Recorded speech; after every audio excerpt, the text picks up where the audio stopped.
여러분께서는 예배를 드리기 위해서 사용하는 휴대폰 외에는 다른 휴대폰, 전화기, 전원을 잠깐 꺼놓으시고 그리고 함께 예배할 수 있기를 바랍니다. 가정에서 예배하지만 또 하나님 앞에 우리가 함께 예배하는 시간입니다. 여러분의 복장 또 마음의 자세를 가다듬고 함께 예배할 수 있기를 간절히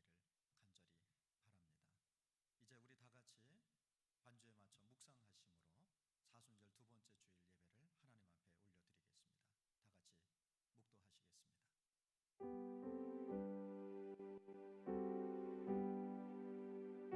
우리 다 같이 반주에 맞춰 묵상하심으로 사순절 두 번째 주일 예배를 하나님 앞에 올려드리겠습니다. 다 같이 묵도하시겠습니다. 하나님이여, 주는 나의 하나님이시라. 내가 간절히 주를 찾되 물이 없어 마르고 황폐한 땅에서 내 영혼이 주를 갈망하며 내 육체가 주를 앙모하나이다. 내가 주의 권능과 영광을 보기 위하여 이같이 성소에서 주를 바라나이다. 주의 인자하심이 생명보다 나음으로 내 입술이 주를 찬양할 것이라. 자비로우신 주님, 아무런 공로 없는 죄인들이 오직 십자가 은혜만을 바라보며 예배의 자리로 나왔습니다. 사순절 기간을 보내는 동안에 저희들의 영의 눈을 열어주셔서 죄인들을 위해 고난받으신 예수님을 바라보게 하여 주옵소서. 예수님께서 지신 십자가를 나도 지게 하시고 예수님께서 걸어가신 고난의 발자취를 나도 따르게 하여 주옵소서. 그리하여 우리의 심령에 구원의 감격이 더욱 깊어지게 하여 주옵소서. 성삼위 하나님께만 영광을 돌리는 거룩한 예배가 되기를 원하오며 우리 위에 고난받으신 예수님의 이름으로 기원하옵나이다. 아멘.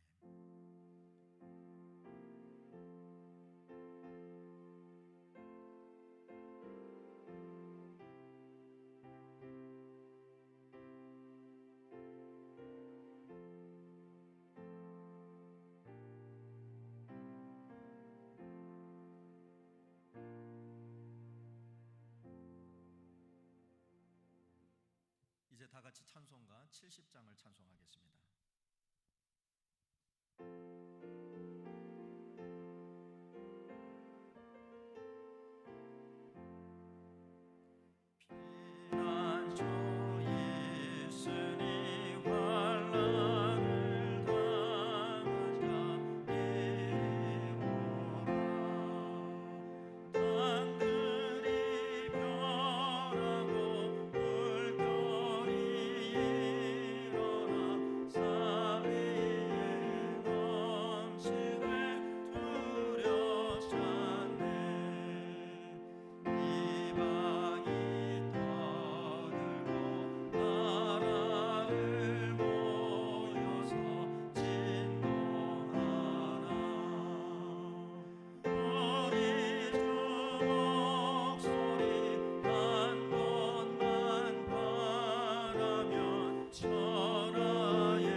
같이 사도신경하심으로 우리의 신앙이 하나됨을 고백합니다. 나는 전능하신 아버지 하나님 천지의 창조주를 믿습니다. 나는 그의 유일하신 아들 우리 주 예수 그리스도를 믿습니다. 그는 성령으로 잉태되어 동정녀 마리아에게서 나시고 본디오 빌라도에게 고난을 받아 십자가에 못 박혀 죽으시고 장사된 지 사흘 만에 죽은 자 가운데서 다시 살아나셨으며 하늘에 오르시어 전능하신 아버지 하나님 우편에 앉아 계시다가 거기로부터 살아있는 자와 죽은 자를 심판하러 오십니다. 나는 성령을 믿으며 거룩한 공교회와 성도의 교제와 죄를 용서받는 것과 몸의 부활과 영생을 믿습니다. 아멘. 다 같이 성시교독 53문을 교독하시겠습니다. 교독문 53문입니다. 내가 산을 향하여 눈을 들리라. 나의 도움이 어디서 올까? 여호와께서 너를 실족하지 아니하게 하시며 너를 지키시는 이가 졸지 아니하시리로다.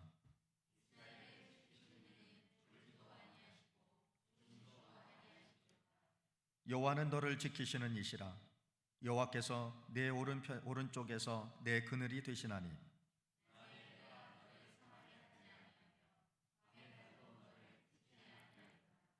여호와께서 너를 지켜 모든 환난을 면하게 하시며 또 내 영혼을 지키시리로다.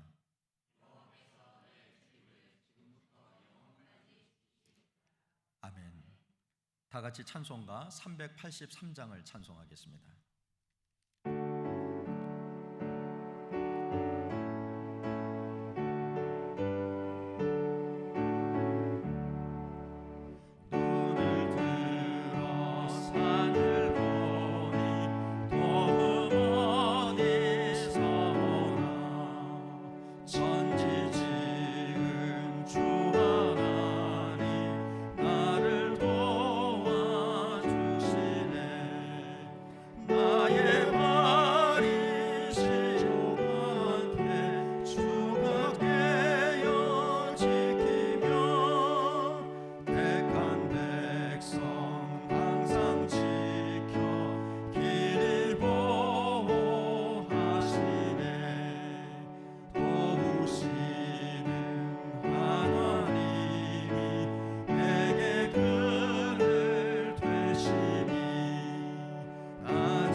이 시간 다 같이 기도하실 때 김원기 장로님께서 기도하시겠습니다.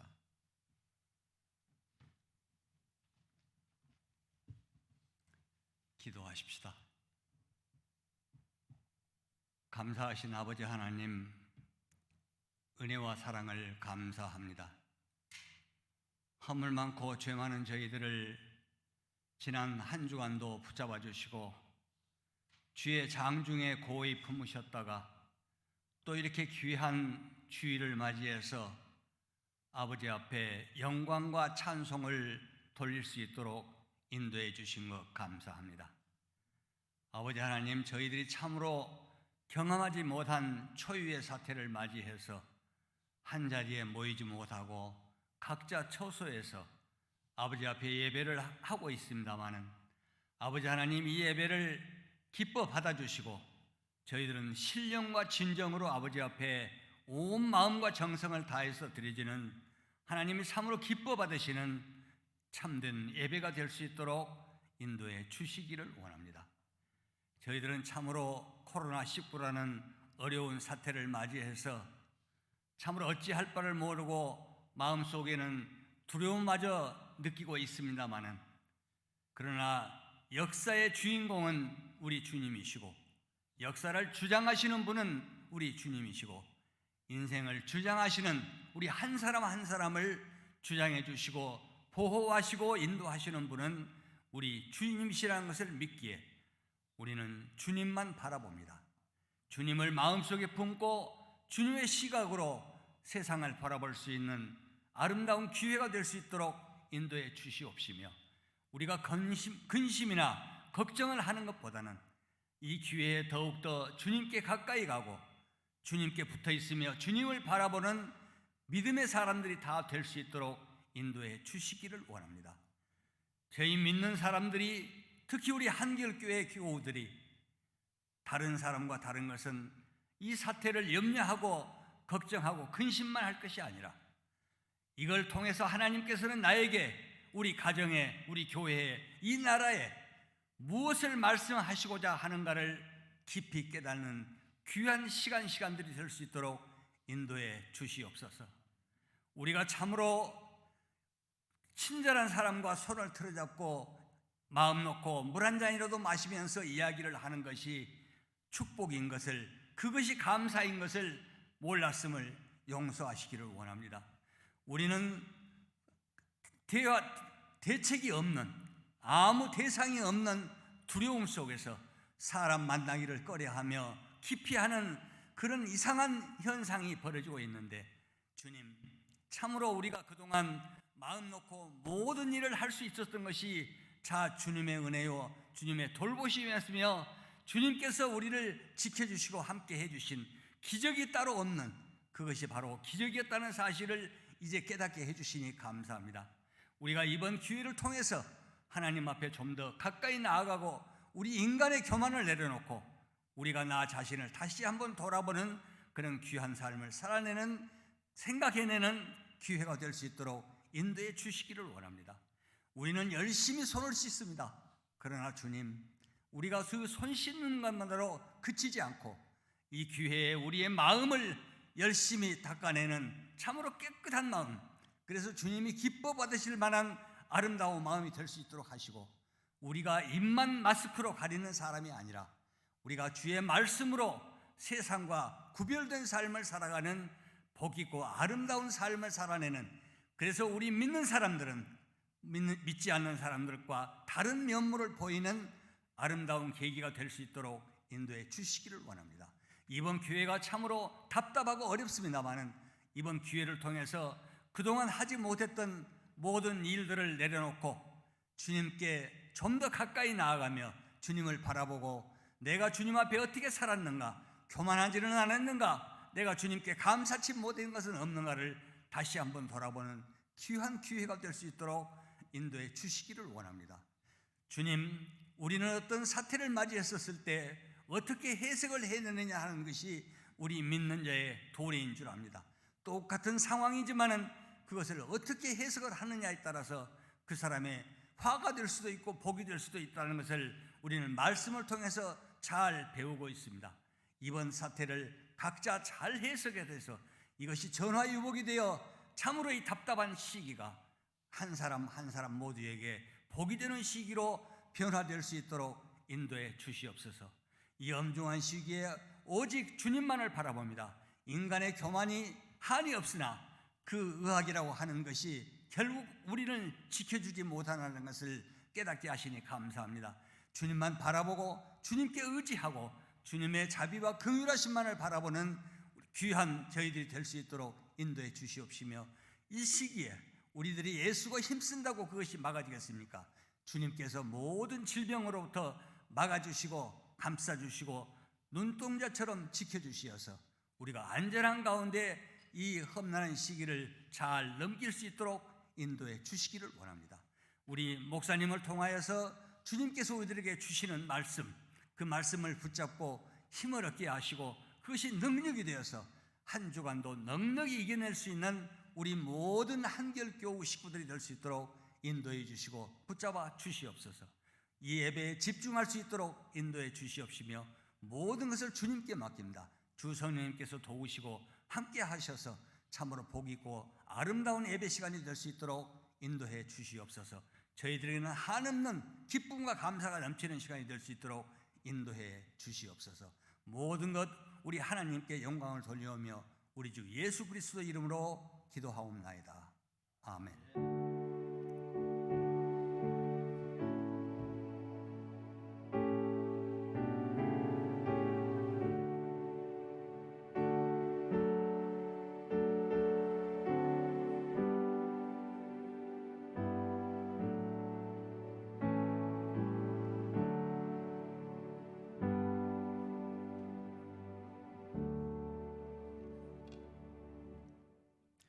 할렐루야. 교회 여러분 또 한 주간도 평안하셨습니까? 우리의 가족들과 또 함께 예배하는 분들과 평화의 인사를 나누겠습니다. 주님의 평화가 함께 하시기를 빕니다. 오늘은 사순절 둘째 주일입니다. 코로나19 사태로 인해서 우리가 교회력으로 지금 사순절이 시작이 됐음에도 불구하고 모든 예배와 모임이 중단됨과 함께 또 지금 이 사순절 기간이라고 하는 것조차도 잊어버린 채 살아가는 것이 아닌가 하는 또 아쉬움과 또 염려도 있습니다. 특별히 어려운 때를 만났습니다만 이럴 때일수록 우리가 더욱 믿음의 자리를 지키고 힘써 기도할 수 있기를 간절히 바라봅니다. 코로나 사태로 인해서 교회 모든 예배가 당분간 중단되고 있습니다. 그래서 우리 교회는 주일 낮 예배 그리고 수요 기도회를 실시간 영상으로 함께 예배하기로 했습니다. 오늘도 영상으로 예배하는 여러분들이 또 수요일에도 함께 모여 예배하기를 원합니다. 특별히 수요일은 여러분들 퇴근하시고 가정에서 모이시는 시간을 고려해서 8시에 실시간 영상으로 함께 예배하도록 하겠습니다. 오늘처럼 경건한 복장과 자세로 수요 기도회에도 여러분들이 함께 참여해 주시기를 바랍니다. 이번 주간도 되도록 외출을 자제해 주시고 또 마스크 착용, 손 씻기를 통해서 개인 위생에 신경 써 주시기를 바랍니다. 우리 한 사람 한 사람이 지키는 이런 개인 위생이 결국은 국가가 위기와 또 어려움 중에 있을 때 해결할 수 있는 또 그러한 계기가 될 거라고 생각을 합니다. 그러나 또 특별히 부탁드리고 싶은 것은 확산을 방지하고 또 감염되는 것을 막기 위해서 외출을 자제하지만 야외에서 또 사람들이 밀집되지 않은 곳에서 잠깐씩 운동을 하시거나 햇볕을 쏘이는 일은 꼭 필요할 것 같습니다.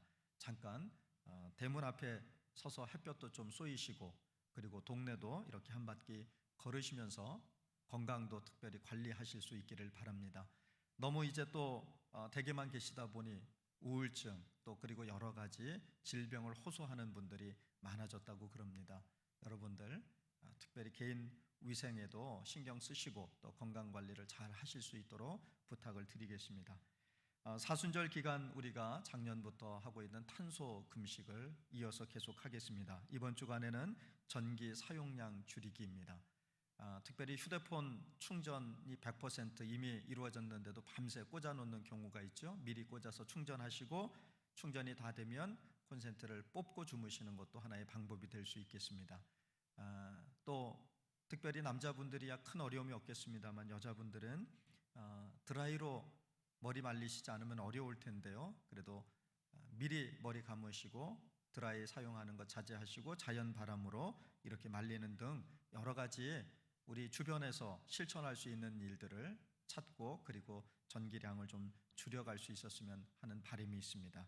여러분, 이 탄소 금식은 앞으로 우리 미래 세대뿐만 아니라 우리가 살아가는 동안에 생명을 지키는 매우 중요한 일입니다.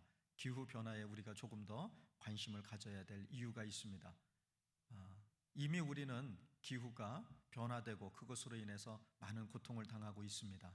이제 우리가 탄소 금식과 같은 이러한 일들을 행하지 않으면 우리는 이 기후 변화로 인해서 큰 어려움에 봉착하게 될 겁니다. 여러분, 탄소 금식에 적극적으로 참여해 주심으로 하나님의 창조 세계가 다시 회복되어져서 하나님과 인간과 자연이 함께 누려가는 아름다운 세상을 만들어갈 수 있기를 간절히 바랍니다. 여러분들 탄소 금식 꼭 참여해 주시고 그리고 개인적으로 사순절 기간 동안에 말씀 붙들고 함께 묵상하고 기도하는 그런 한 주간이 될 수 있기를 간절히 바랍니다. 우리 다시 한번 좌우에 계신 분들하고 또 가족들과 평화의 인사를 나누겠습니다. 주님의 평화가 함께 하시기를 빕니다. 이제 다 같이 393장을 찬송하시면서 주님 앞에 예물 드리겠습니다.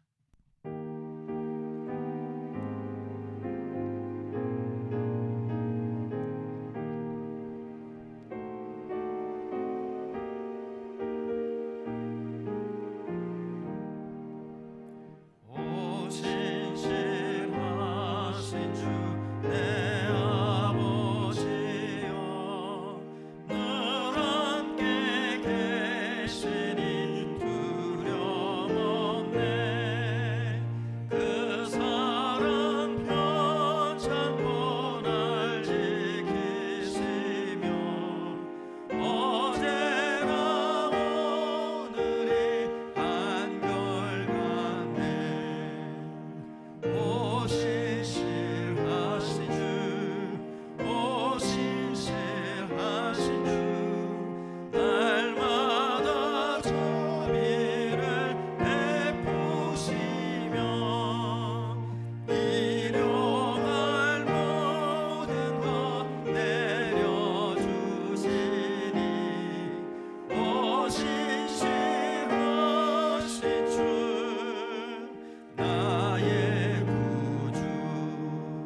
거룩하신 하나님, 성전에 나와 주님의 밝은 빛 앞에서 우리 자신을 비추어 보니 지은 죄가 숨김없이 드러나고 있습니다.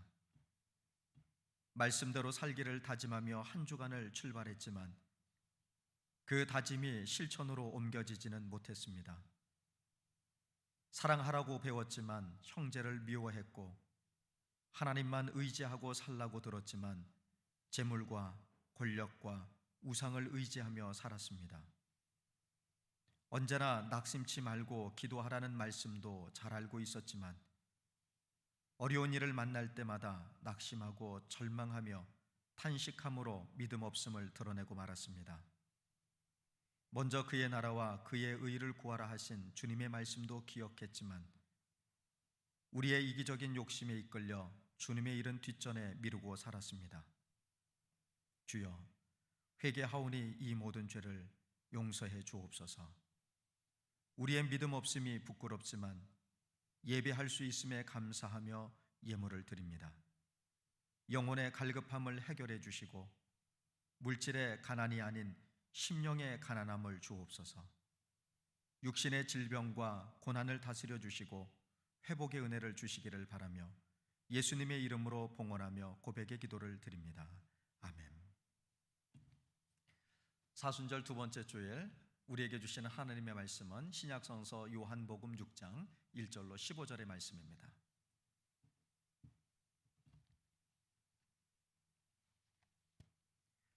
신약성서 요한복음 6장 1절로 15절의 말씀을 저와 여러분이 한 절씩 교독해 보시겠습니다.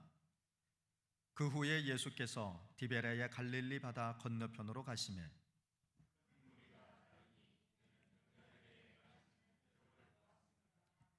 예수께서 산에 오르사 제자들과 함께 거기 앉으시니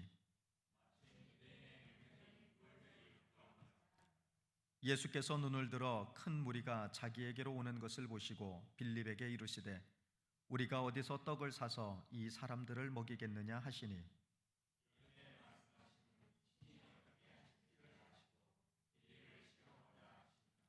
빌립이 대답하되 각 사람으로 조금씩 받게 할지라도 200데나리온의 떡이 부족하리이다.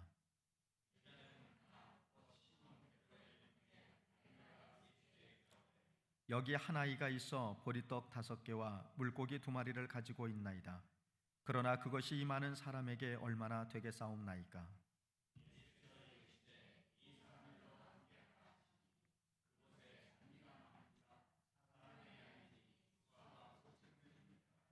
예수께서 떡을 가져 축사하신 후에 앉아있는 자들에게 나눠주시고 물고기도 그렇게 그들의 원대로 주시니라.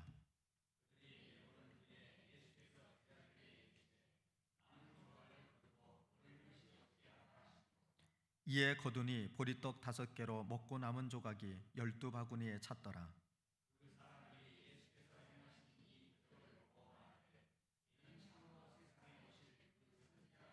같이요. 그러므로 예수께서 그들이 와서 자기를 억지로 붙들어 임금으로 삼으려는 줄 아시고 다시 혼자 산으로 떠나 가시니라. 아멘. 이는 살아계신 하나님의 말씀입니다. 오늘도 실시간 영상으로 그리고 또 성전에 나와 함께 예배하는 우리 모두에게 하나님의 은혜와 평강이 함께 하시기를 바랍니다. 우리 다시 한번 가족들과 그리고 좌우에 계신 분들과 평화의 인사를 한번 나누겠습니다. 주님의 평화가 함께 하시기를 빕니다.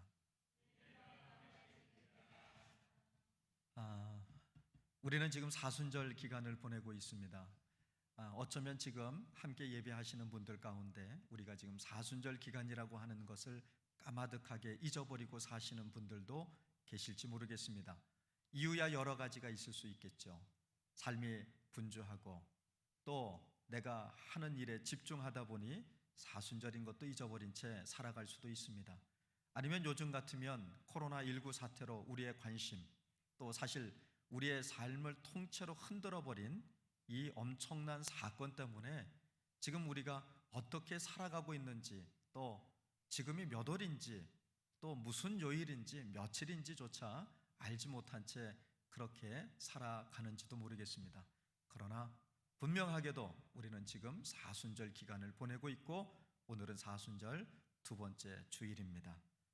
여러분, 우리가 힘들고 어려울 때일수록 더욱 주님의 말씀을 붙들고 그 말씀 가운데 함께 기도하는 모든 한결교회 교우들이 될 수 있기를 간절히 바랍니다. 주님의 말씀을 깊이 묵상하고 또 묵상한 그 말씀을 붙들고 한 주간도 실천하며 살아가시는 그러한 우리 교우들이 다 될 수 있기를 간절히 바랍니다. 사실 코로나19 사태로 인해서 전 세계가 어려움 중에 있습니다. 특별히 이제는 감염병 자체도 무섭고 힘든 일이지만 이 일로 인해서 사람과 사람이 만나는 일을 기피하고 또 교회적으로는 함께 모여 예배하는 것이 중단되어지는 이러한 어려움 중에 있습니다. 한 주간을 보내면서 이제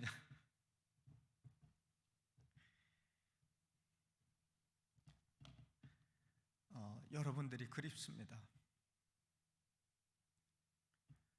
정말 이곳에서 우리가 함께 모여 예배한다는 것이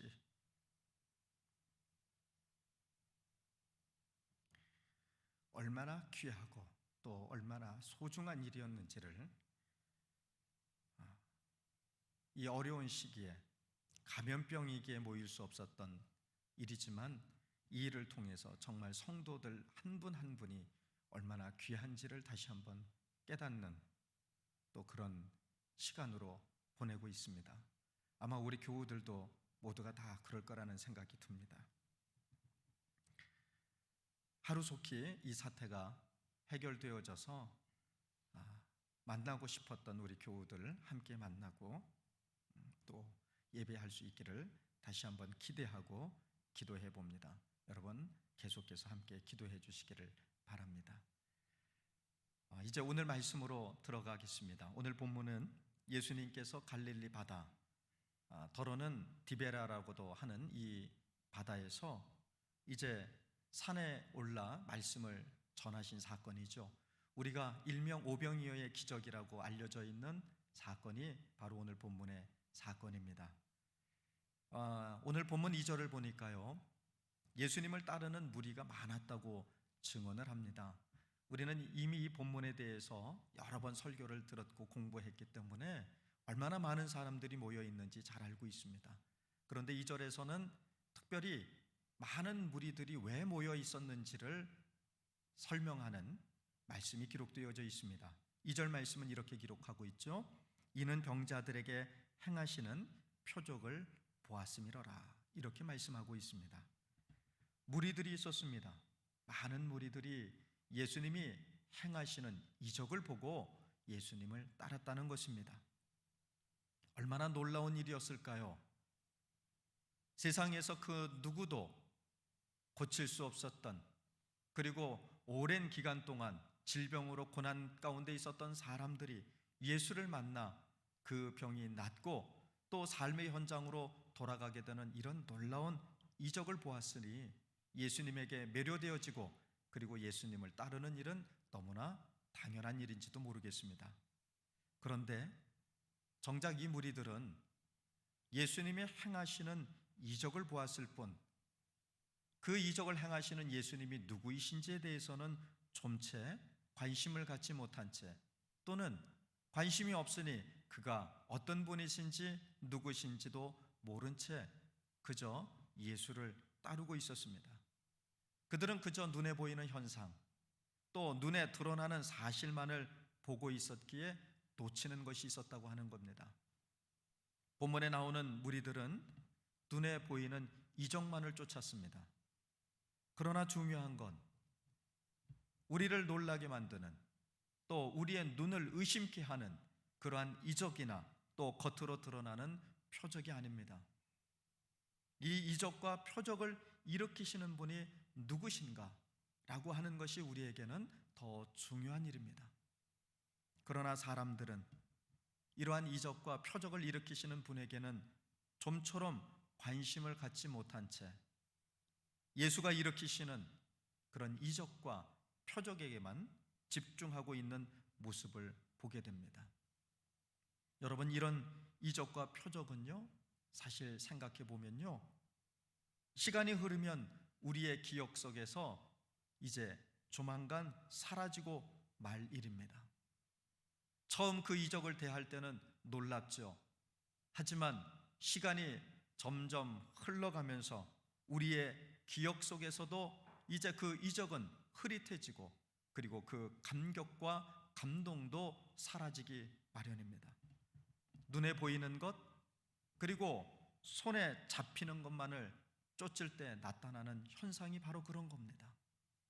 눈에 보이는 것, 또 손에 잡을 수 있는 것은 시간이 지나면 금세 사라지고 맙니다. 우리에게는 그렇게 예수님이 행하신 이적과 표적이 아니라 바로 그 이적과 표적을 행하시는 예수님에 대한 관심이 필요합니다. 왜 예수님께서 우리에게 이적과 표적을 드러내시는 걸까? 왜 예수님께서 병자들을 고치셨을까? 우리의 관심은 거기에 있어야 하는 겁니다. 예수님을 믿는다는 것은 예수님께서 우리에게 이적을 보여주셨기 때문이 아닙니다. 우리가 예수를 믿는 것은 예수님께서 나의 질병을 고치시거나 나의 어려움과 고통으로부터 나를 건져내셨기 때문에 예수를 믿는 것이 아니라고 하는 거예요. 우리가 예수를 믿는 건 그분이 우리를 불쌍하게 여기시기 때문입니다. 우리가 예수를 믿는 것은 그 예수가 우리를 가엾게 여기시기 때문입니다. 우리가 예수를 믿는 것은 그 예수가 우리를 연민의 정으로 바라보고 계시기 때문입니다. 우리가 살아가면서 어느 곳 하나 누구 한 명 기댈 데 없을 때 말없이 우리에게 다가와 당신의 그 넓은 어깨를 내미시는 분이기 때문에 우리는 그분을 믿는 겁니다. 우리가 매주일, 그리고 우리의 삶의 자리에서 늘 기도하는 것처럼 우리가 예수를 믿는 것은 그가 우리에게 자비를 베푸시기 때문입니다. 우리를 살게 하는 건 여러분, 예수님이 행하신 이적이 아닙니다. 우리가 고난과 고통의 자리에서 구원받고 회복되는 것은 이적 때문이 아닙니다. 바로 우리를 긍휼히 여기시고 우리를 가엾게 여기시며 연민의 정을 가지고 바라보시는 바로 예수님이 행하시는 그 자비와 관용의 마음 때문에 오늘 우리가 구원을 받는 것입니다.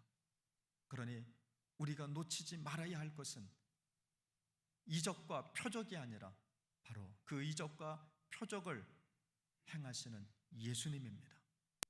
오늘도 우리를 가엾게 여기시는 주님께서 우리가 당하고 있는 이 고난의 자리를 분명히 건너갈 수 있도록, 이겨낼 수 있도록 자비를 베풀고 계심을 오늘도 우리는 믿고 고백함이 필요할 것입니다. 여러분, 어떠한 고난의 자리에서도 예수를 놓치면 안 됩니다. 우리가 함께 모여 예배할 수 없지만 오늘도 실시간 영상을 통해 가정에서 예배함을 통해서 바로 우리는 예수를 붙드는 것입니다. 예수를 놓치면 우리의 모든 걸 놓치고 말 것입니다. 오늘 제목이 산으로 올라가라입니다. 산은 사람이 살아가는 삶의 터전이 아니죠. 더러 산속에 사는 부족들도 있습니다. 그러나 근본적으로 산은 삶의 터전이 아닙니다. 사람들이 모여 사는 곳이 아닙니다. 그럼에도 불구하고 예수님은 결정적인 순간마다 산으로 올라가셨습니다. 왜 그러셨을까요? 산은 무엇보다도 다른 지형과 지물보다 높기 때문에 아래를 한눈에 내려다볼 수 있는 곳, 그곳이 바로 산입니다. 사람은 산 기슭에 살죠. 그래서 그 속에 묻혀 있기 때문에 사람들은 자신이 살고 있는 삶의 모습을 한눈에 볼 수가 없습니다. 내가 살고 있는 삶의 모습을 우리는 한눈에 볼 필요가 있어요. 무엇인가 함몰되어져 있을 때 내 모습을 한눈에 바라볼 수 있는 곳으로 올라가 지금 내 삶의 모습이 어떠한지 우리는 한 번씩 들여다볼 필요가 있습니다. 그러기 위해서는 삶의 모습을 한눈에 바라볼 수 있는 곳으로 우리는 가야 합니다. 그것이 바로 산입니다.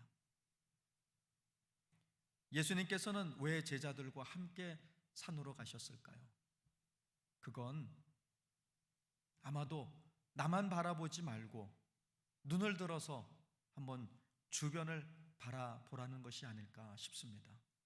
전 산중에서 태어나서 고등학교 시절까지 늘 산속에 갇혀 살았어요. 그런데 저희 뒷산이 해발 1160m입니다. 제가 사는 동네가 해발 480m입니다. 제가 까무잡잡한 건 해하고 가깝기 때문에요. 그래서 제가 까만 겁니다. 웃자고 하는 얘기인데 가정에서 웃어주신 분들에게 복이 있을 줄로 믿습니다. 그런데요, 저희 뒷산이 해발 1160m, 정말 높은 산이죠. 그런데 그 산을 오르는 건 정말 힘들고 어렵습니다. 그런데 그 산 정상에 오르면요, 산 아래가 정말 한눈에 다 보입니다. 그때 오는 그 쾌감, 그리고 점점 밀려오는 겸손함이 있더라는 겁니다. 오늘 나만 살아보자고, 나에게만 집중하지 말고 다 같이 살아보자고 산 아래 보이는 그 드넓은 모습을 바라보면서 우리에게 눈을 돌리라는 하나님의 말씀이 아닐까요? 굳이 예수님께서 제자들을 데리고 산으로 올라가신 이유가 어디에 있을까? 오늘 우리 시대의 삶은 우리 개인에게 집중되어 있습니다. 다른 사람보다 내가 잘 돼야 되고, 다른 교회보다 우리 교회가 먼저 잘 돼야 된다고 얘기합니다. 그럴 때 오늘 말씀은 산으로 올라가라고 말씀합니다. 전에 제가 한번 우리 교우들에게 소개했던 전우익 씨가 쓰신 책 가운데 혼자만 잘 삶은 무슨 재민겨라고 하는 책이 있습니다. 그 책에서 전우익 씨는 이렇게 얘기하죠. 혼자만 잘 살고자 사는 사람이 되어서는 안 된다, 이렇게 강조합니다. 그런데 지금 세상은 혼자만 잘 살아보겠다고 살아가는 세상이 아닌가라는 생각이 들죠. 혼자만 잘 사는 건 사실 하나님의 뜻도 아니고 하나님 나라의 삶의 원리도 아닙니다. 하나님은 우리가 더불어 살아가기를 원하십니다. 이것이 하나님의 뜻이고 이것이 하나님 나라의 삶의 원리입니다. 그래서 예수님께서는 유대인의 명절인 유월절이 가까운 때에 지금 산으로 오르고 계십니다. 유월절이 어떤 날입니까? 유월절은 하나님의 소명을 받은 모세가 애굽에서 고통받고 있었던 이스라엘 사람들을 그 고난과 그 고통의 순간에서 건져내는 날을 기념하는 절기가 바로 유월절입니다. 이처럼 유대인의 출애굽 사건을 기념하는 이 유월절이 가까운 때에 주님은 제자들과 함께 산에 오르셨습니다.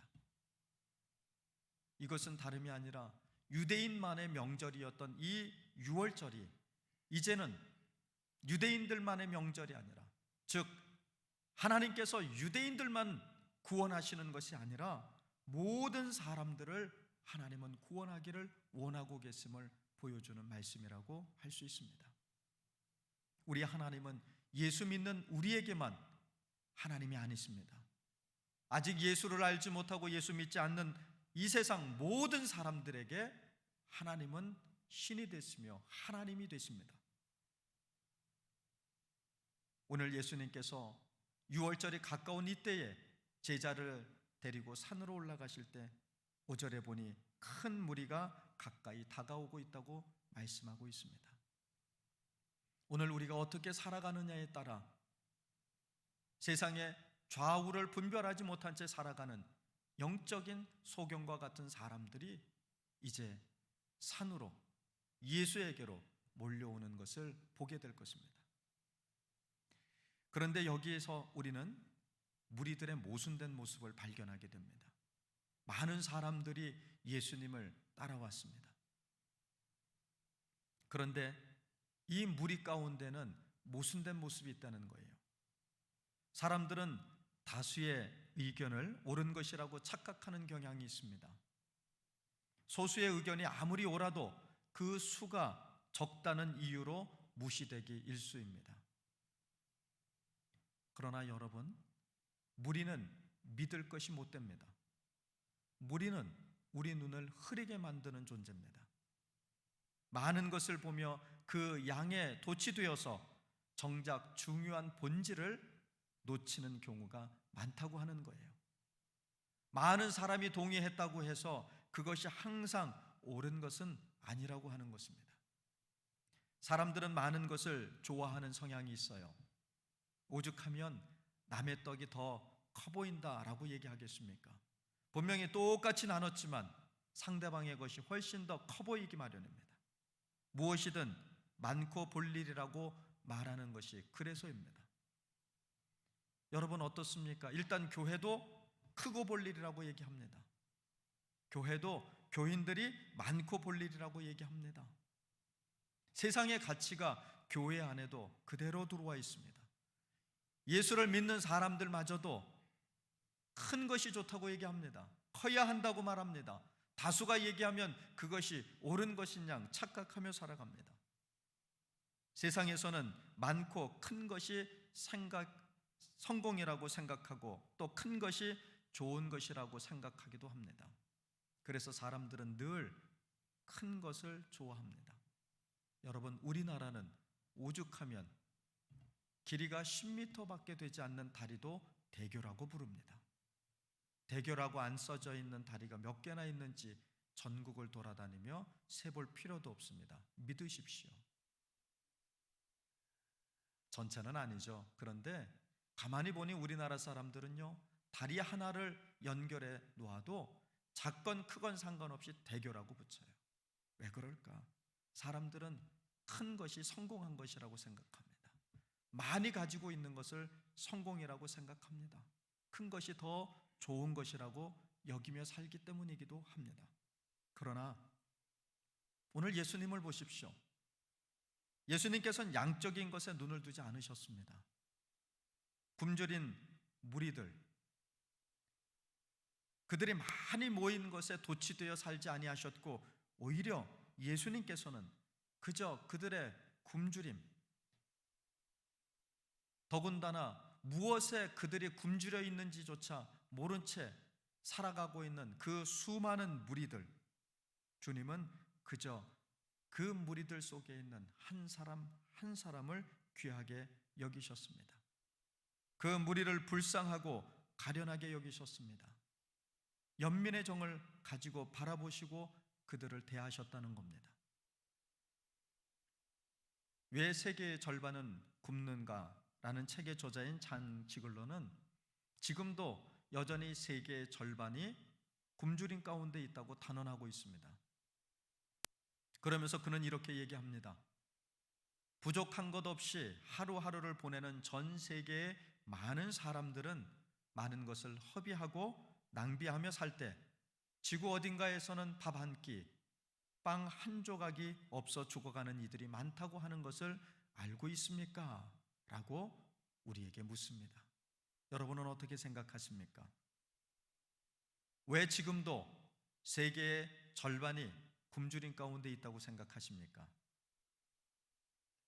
세계가 가지고 있는 식량이 부족해서가 아닙니다. 바로 그것은 인간의 탐욕 때문입니다. 더 많은 양식을 쌓아두며 독차지하고 있기 때문에 지금도 여전히 세계는 굶주리고 있는 것입니다. 이번 코로나19 사태 때도 마찬가지 아니었습니까? 마스크가 없어서 구하기 어려운 것이 아닙니다. 사실 모두가 힘들고 어려운 시국이 아닙니까? 그런데 이럴 때 자기만 살아보겠다고, 또 이럴 때 한몫 챙겨보겠다고 마스크를 사재기해서 가지고 있는 사람들 때문에 마스크 보급이 어려웠던 겁니다. 세계가 왜 지금도 굶주리고 있을까요? 왜 어려움을 당하고 있을까요? 먹을 것이 없고 양식이 부족해서가 아닙니다. 지금처럼 먹을 것과 양식이 풍요로운 때가 또 있었을까요? 양식이 없어서가 아니라 공동체에 대한 우리의 양심이 없기 때문입니다. 신앙적으로는 예수를 믿는다고 말하지만 우리 안에 하나님 나라 정신이 없기 때문입니다. 예수를 믿기는 하지만 예수의 정신이 없고 예수의 삶을 따르지 않기 때문입니다. 본문은 한 아이의 나눔을 통해서 장정만 5,000명에 이르는 사람들이 허기를 달래고 그리고 고통으로부터 해방받는 사건을 기록하고 있습니다. 이 사건은 단순히 예수님께서 이적을 베푸셨다라고 하는 이야기로만 치부될 사건이 아닙니다.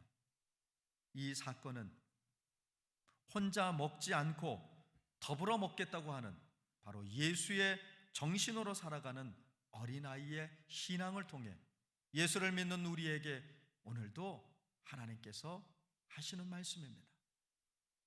예수님은 홀로 이적을 행하지 아니하시고 언제나 이처럼 나누고자 하는 자와 함께 이적을 행하고 계십니다. 그러면서 12절에 보면 예수님은 넉넉히 먹고 남은 것을 버리는 것이 없게 하라고 말씀하십니다. 어린아이의 도시락 하나를 가지고 장정만 5,000명에 이르는 사람들이 넉넉히 먹었습니다. 그럼에도 불구하고 12광주리에 담을 만큼 많은 양식이 남았다는 거예요. 그런데 이것을 버리는 일이 없게 하라. 그것이 아까워서 그러셨을까요? 아닙니다. 더불어 먹고자 하는 이 나눔이 바로 성스러운 것이기 때문이에요. 작은 도시락 하나를 통해 수많은 사람들이 먹게 되어지는 이 놀라운 이적 가운데는 바로 더불어 살고자 하는, 나에게 집중하지 아니하고 나도 어려울 때 너도 어렵고 우리도 어렵다라고 하는 생각 속에 자신의 것을 아낌없이 내어놓는 이 일이 바로 하나님의 거룩한 일이기 때문에 남는 것을 함부로 버리지 않도록 하라라고 주님은 말씀하고 있는 겁니다. 마치 예수님께서 잡히시던 전날 밤에 행하신 성만찬을 해상케 하지 않습니까? 어린아이가 자신의 도시락 하나를 내놓는 것은 단순한 음식이 아니라 굶주림과 같은 고통과 고난을 해결하고 생명을 살리는 것이 되었습니다. 예수님은 이것을 통해 은혜를 베푸셨습니다. 어린아이가 내놓은 도시락 하나를 통해서 인색함이 없는 은혜를 베푸셨습니다. 넘치도록 풍성하게 베푸시는 하나님의 은혜를 보게 됩니다. 오늘도 주님은 우리에게 이렇게 말씀하십니다. 너희가 먹을 것을 주라. 오늘 우리가 고난과 고통의 자리에 있을 때 그 고난과 고통의 자리로부터 벗어날 수 있는 것은 하나님의 이적으로 이루어집니다. 그러나 그 이적은 하나님 홀로 행하시 아니하시고 예수의 마음과 예수의 정신으로 살아가는 우리를 통해서 하나님은 그 이적을 행하신다고 하시는 겁니다. 그래서 주님은 말씀합니다. 너희가 먹을 것을 주라. 이런 예수님을 사람들은 임금 삼으려고 했습니다. 그럴 만도 하지 않겠습니까? 굶주리고 배고픈 사람들의 허기를 달래주고 해결해주는 놀라운 능력을 가지신 분이시니 그가 자신들의 임금이 되면 로마의 억압과 고통으로부터 우리를 구원해 줄 수 있을 것이다. 그들은 그렇게 믿었습니다. 여전히 이 무리들은 예수님의 행하신 현상과 사실만 보았을 뿐 이 이적의 실체가 되시는 예수님을 제대로 보지 못하고 있음을 우리는 말씀을 통해서 확인하게 됩니다. 그러자 예수님께서는 자기를 억지로 잡아 임금 삼으려시는 줄 알고 다시 혼자 산으로 떠나갔습니다. 군중들의 환호와 열광과 모든 인간들의 영광을 뒤로하고 다시 홀로 산으로 떠났습니다. 모두가 군중의 환호와 열광과 또 인간들의 영광을 기대하며 달려가고자 할 때 예수님은 그 모든 것을 뒤로 한 채 홀로 산으로 가셨습니다. 산은 사람들이 모여 사는 곳이 아닙니다. 산은 하나님과 독대하는 곳입니다.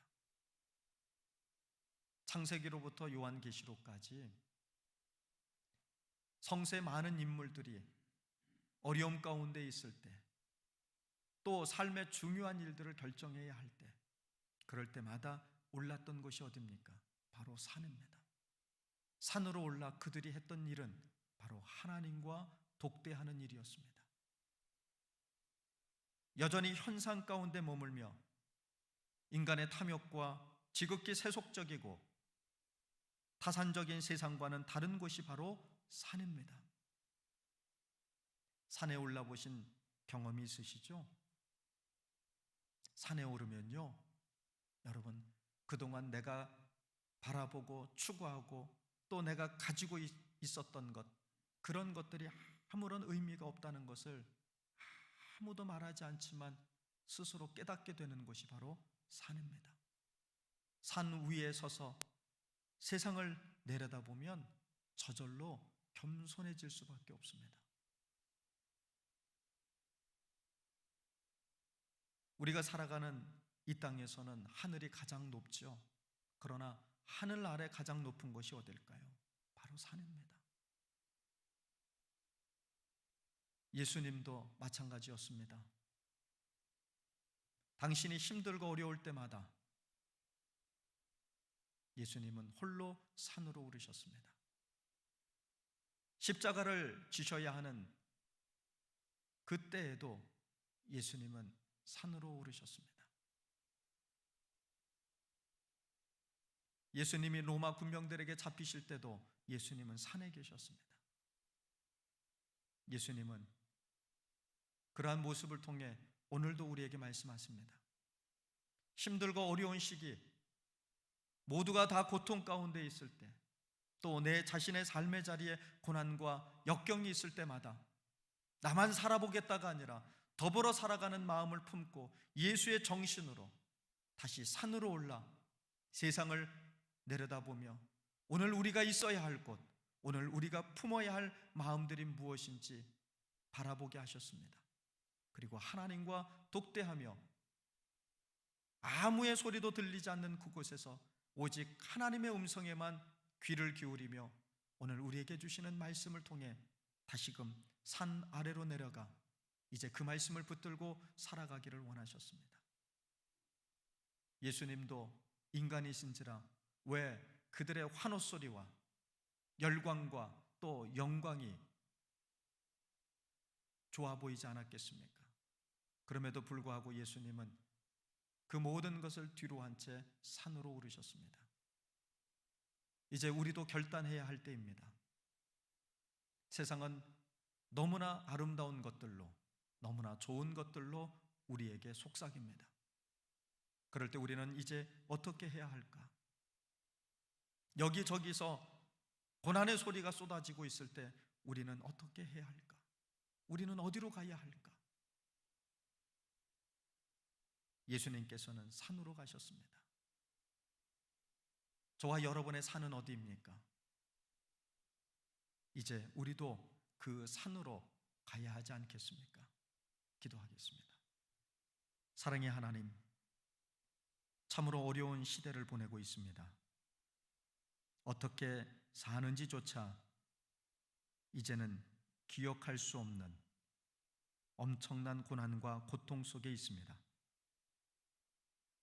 오늘 우리가 가야 할 곳, 우리가 머물러야 할 곳이 어디입니까? 오늘 말씀을 마음에 새기며 예수님께서 그러하셨던 것처럼 이제 하나님과 독대하는 곳으로 올라가는 우리 모두가 되게 하심으로 이 고난과 고통의 자리로부터 우리를 건져 주옵소서. 예수님의 이름으로 간절히 기도를 드립니다. 아멘. 할렐루야. 우리 좌우에 계신 분들하고 다시 한번 평화 인사를 나누겠습니다. 주님의 평화가 함께 하시기를 빕니다. 네, 이렇게 인사할까요? 이제 산으로 올라가십시다. 네, 산으로 갈 때가 곧 올 것 같습니다. 여러분 기도해 주시기를 부탁드리겠습니다. 우리 오늘의 말씀 같이 함께 합독하시겠습니다. 예수께서 산에 오르사 제자들과 함께 거기 앉으시니 자기를 억지로 붙들어 임금으로 삼으려는 줄 아시고 다시 혼자 산으로 떠나가시니라. 요한복음 6장 3절 15절 말씀. 아멘. 여러분, 우리가 있어야 할 곳, 또 우리가 가야 할 곳, 우리가 고통과 역경 속에 있을 때마다 머물러야 할 곳이 어디인지 다시 한번 마음에 새기시고 사순절 기간 동안 하나님과 깊이 독대하실 수 있기를 간절히 바랍니다. 예수기도 같이 드리겠습니다. 주 예수 그리스도시여 제게 자비를 베푸소서. 아멘. 주님의 자비하심이 여러분의 삶 가운데 함께 하시기를 빕니다. 이제 우리가 주님의 말씀을 붙들고 세상 가운데로 나가기를 소망합니다. 하나님의 말씀을 따라 성령의 능력을 힘입어 예수 그리스도의 군병과 종으로 봉사와 선교의 사명을 다하기 위하여 세계 속으로 나갈지어다. 아멘.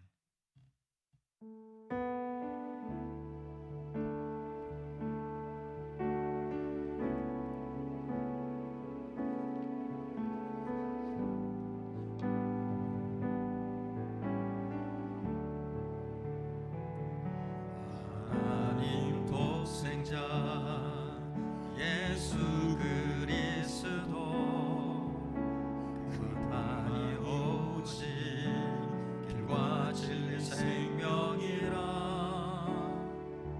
세상 다 변하고 사람들 변해도 나에겐 복음 십자가뿐이라. 하나님 독생자 예수 그리스도 그분만이 나의 길과 진리 생명이라. 세상이 비웃고 사람들 떠나도 나에겐 복음 십자가뿐이라. 다시 복음으로 다시 십자가로 다시 하나님께로 나아갑니다. 오직 복음만이 오직 십자가만이 오직 하나님만이 나의 전부입니다.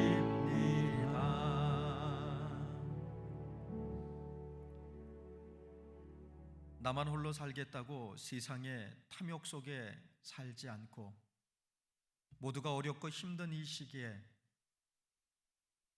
더불어 살아가기를 소망하며 내가 가진 것을 아낌없이 나누기를 소망하며 오늘도 산으로 올라 하나님의 음성에 귀 기울이기를 간절히 소망하는 사랑하는 모든 교우들과 오늘도 여러 가지 역경과 고통 속에 신음하면서도 하나님의 구원하심을 믿고 나아가는 세상의 모든 사람들 위해 이제는 우리 주 예수 그리스도의 은혜와 아버지 하나님의 무한하신 사랑하심과 성령님의 교통교제 역사하심이 영원토록 함께 하시기를 간절히 축원하옵나이다. 아멘.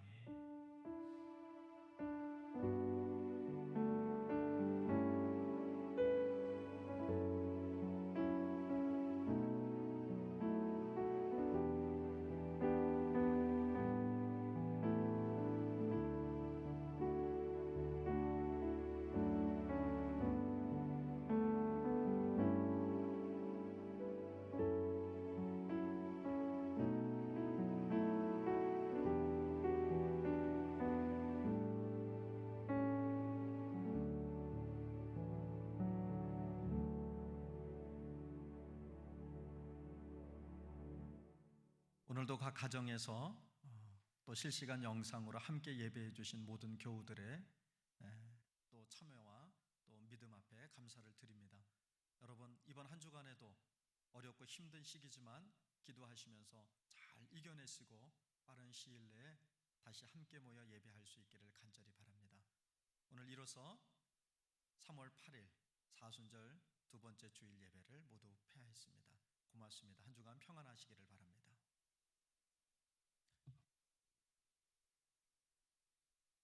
오늘 이 땅을 밟았다가도 내일은 주님 뵐 수도 있죠. 왜 미련하게 영원히 살 듯 진리를 떠나 왜 겪는질 하나.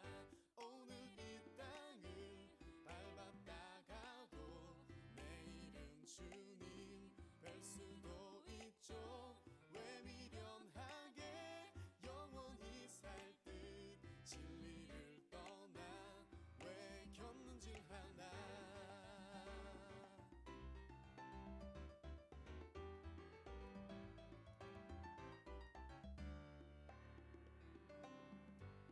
오늘이라도 천국 문 열고 그리던 주님 만날 것처럼 욕심도 없이 미련도 없이 매일 감사로 난 살고 싶어라. 내일이라도 주님 만나면 잘했다 칭찬 받을 수 있게 예수님 따라 좁은 길 따라 진리 붙들고 난 살고 싶어라. 오늘 이 땅을 밟았다가도 내일은 주님 뵐 수도 있죠. 왜 미련하게 영원히 살 듯 진리를 떠나 왜 겪는질 하나. 오늘 이 땅을 밟았다가도 내일은 주님 뵐 수도 있죠. 주님 앞에서 순결한 신부로 흠도 티도 없이 난 살고 싶어라.